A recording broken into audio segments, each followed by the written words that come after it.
Previously on Bleach. Yamamoto's young, Shojiro's Zeus, Ichigo's still trapped. I read another typo. Yamamoto burns Bisco's skull into a smoldering pile of charcoal. I guess you could say the overkill just got overkilled.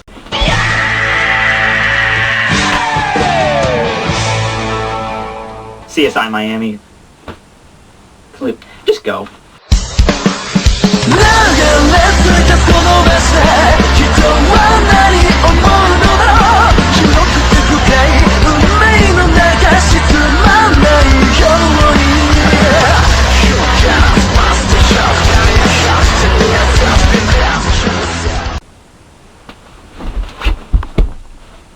Hi everybody, Tekking101 here to review Bleach chapter number 505 entitled Fire.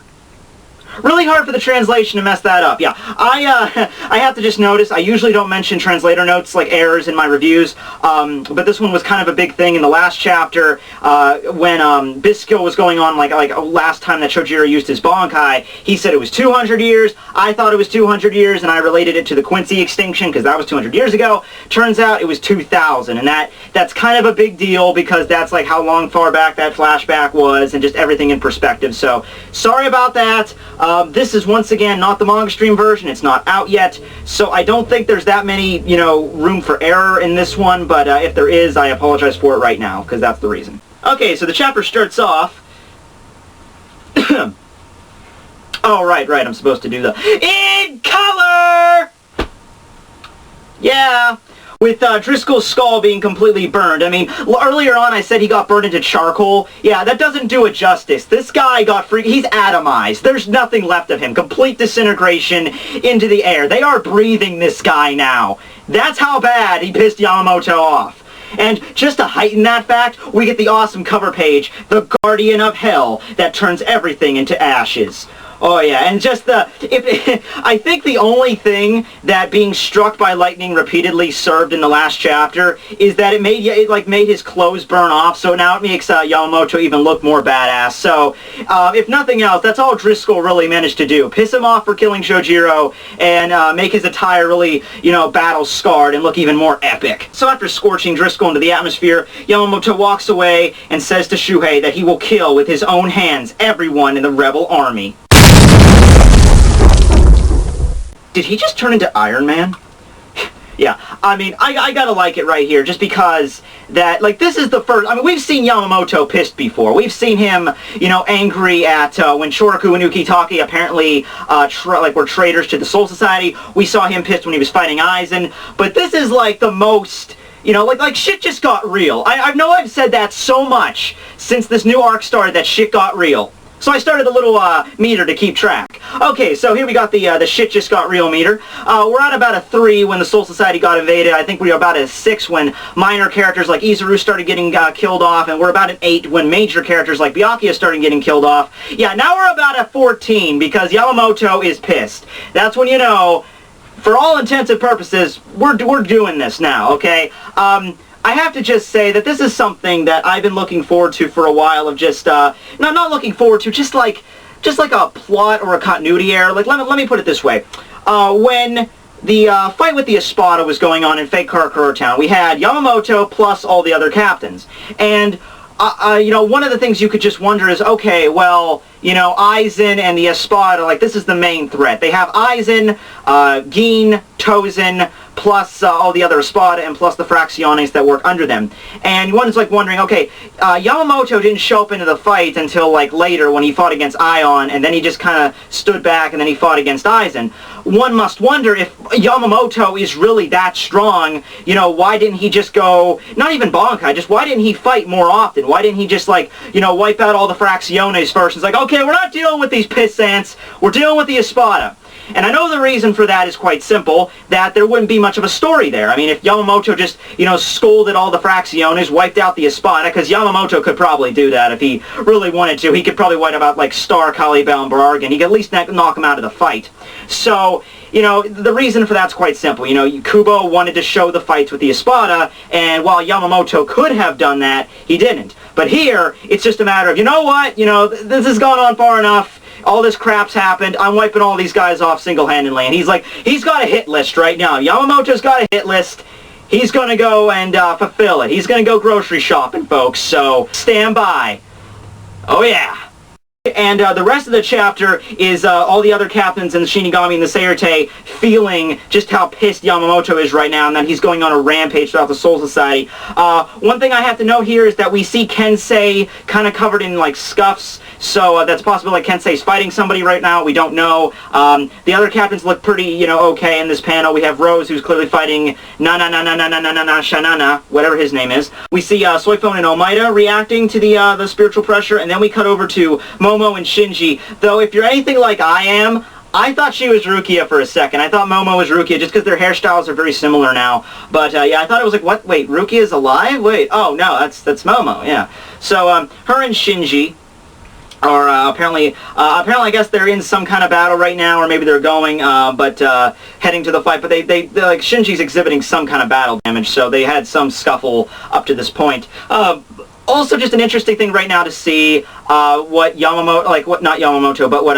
and Momo's kind of relationship is, because a lot of people sent me questions about that, like, how are the new vice captains reacting to their new captain? Like, we had a little bit of hint that, well, Kensei's obviously Shuhei's, like, role model when he was a kid, so that relationship goes a certain way, we can kind of assume. Izuru and Rose, we touched upon that a little bit when Rose was fighting and, but we never got much of what Momo and Shinji's relationship is, and we didn't get much of it in this chapter, but, they get on good terms with each other, and they're, like, cooperating, so that's always good to know, like, at least what's going on with there after her, bad experience with Aizen. Next, we cut over to Doshiro, and you might be noticing I'm not exactly saying, like, I'm not, like, repeating what they say. That's mostly because they're essentially, every captain that we focus on in this chapter is essentially saying the same thing, that Yamamoto's finally fighting Sirius, we gotta fight Sirius too, so he doesn't have all the fun. That's essentially more or less what they're all saying. Also get a refresher that Toshiro's fighting the Scar Quincy, because I think I call him the Scar Quincy, because honestly I forgot who's fighting who at this point. I think...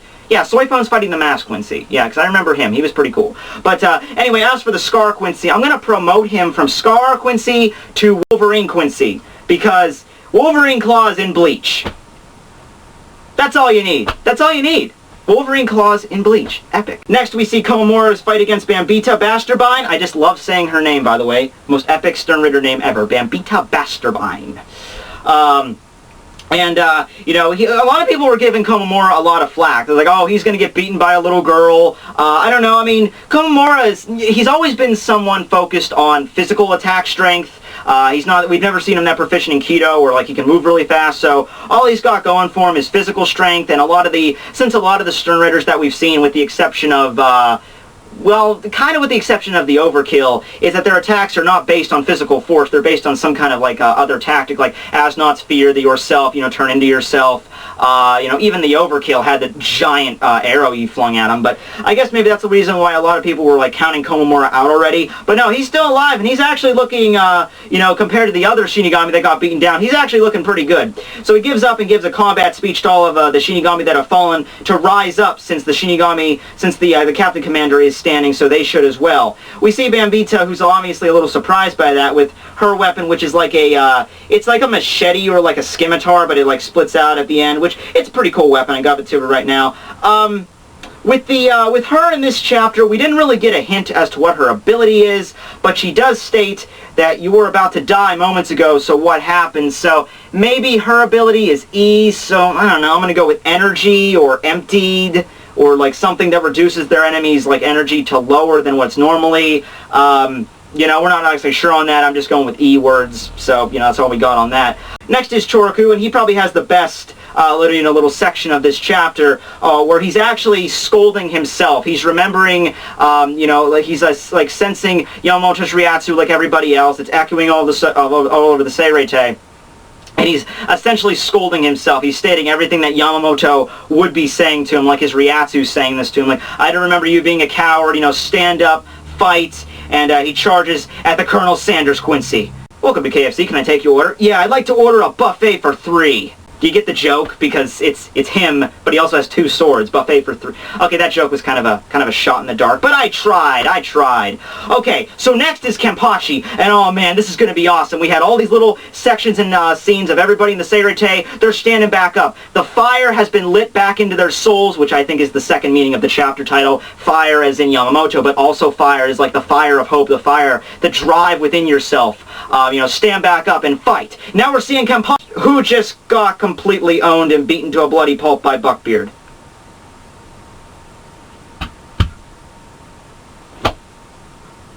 Kenpachi?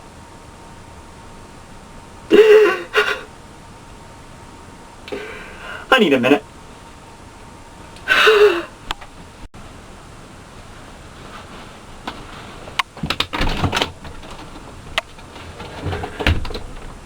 Kenpachi! Keep it down out there! Sorry, Mr. Grumpelschmidt. Okay, so that just happened. You guys were right. Everybody was saying stuff like, Kenpachi's gonna get beaten down by Buckbeard. All that was gonna happen back when he showed up with the 3 Stern Ritters impaled on his sword. And, I was like, no, you know what? He's pretty strong. We haven't seen what happened since the time skip, so I'm thinking maybe not defeat Buckbeard, but at least damage him some way. But no, we got nothing from it. Aside from that one little clash they had in the previous chapter, we got nothing. He's not bleeding, he's not bruised, his clothes really aren't even that scuffed. He's just holding Kenpachi up like a freaking rag doll. Although he does note that he was one of the special war powers. So now we're up to 2. We got Ichigo and Kampachi. I also have a little chart for that. I love making charts for these. I just kind of made this comparison, but Buckbeard is a lot like a Bond villain, He's just like, well, Mr. Bond, you've had your fun. Now it's time to die. Kind of like the very suave, villain that just ends you like that. Except for the time he blew those 2 guys' heads off. That was a little bit more, brutish, but, whichever. What are you going to do? So he's about to deliver the finishing blow on Kampachi when Yamamoto appears, pretty much like a meteorite crashing to the ground behind him. It's been over 1,000 years. Juha Bach. Huh. His name's Bach, huh?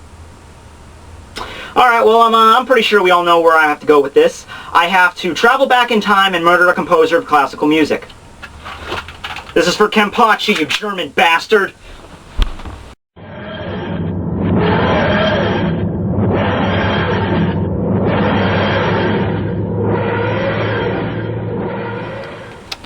Well, he's dead. Huh. I wiped out a major historical figure in the world of music, and all that changed in the present was one of my pictures is not here anymore.